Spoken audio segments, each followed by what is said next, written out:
In the U.S., we had many socialist and communist parties formed in the late 1800s and the early 1900s. Um, and they were extremely successful. Right, labor, modern liberal to literally even right wing, where we have right wing labor unions, which is baffling, but the modern liberal labor union likes to take credit for the 8-hour workday, but those labor unions back then were communists, were anarchists.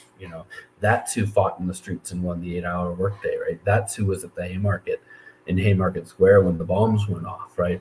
That's who was executed for the bombs going off, even though none of them threw the bombs, right?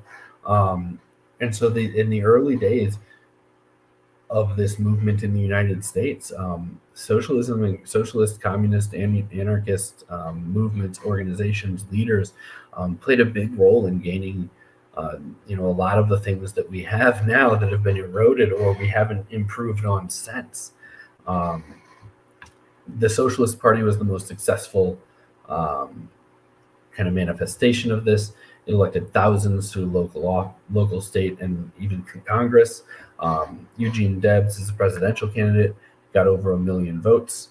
And an important part of it is it's the only significant left third party in America that was based on a dues-paying membership organized into local chapters.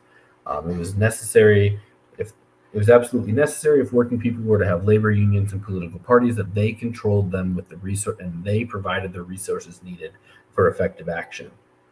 It was the only way working people could compete politically with the old top-down elitist parties, which had evolved earlier out of legislative caucuses that were funded by rich sponsors, right?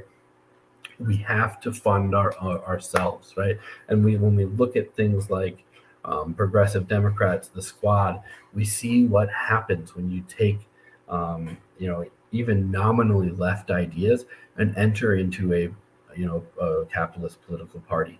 You see those ideas watered down. You see those ideas repressed. You see those ideas silenced, because when you attempt to create change, to take power from within a capitalist entity, you're under the control of capitalists, right? They have veto power. They can stop funding you. So if we want an alternative, we need it to be bottom up. We need it to be of the people, for the people. And that means we need, our organizations to be organized as such. We cannot, keep following the sheepdogs into capitalist politics where all of our energies are lost in the sauce and all of our energies are just dissipated into nothing.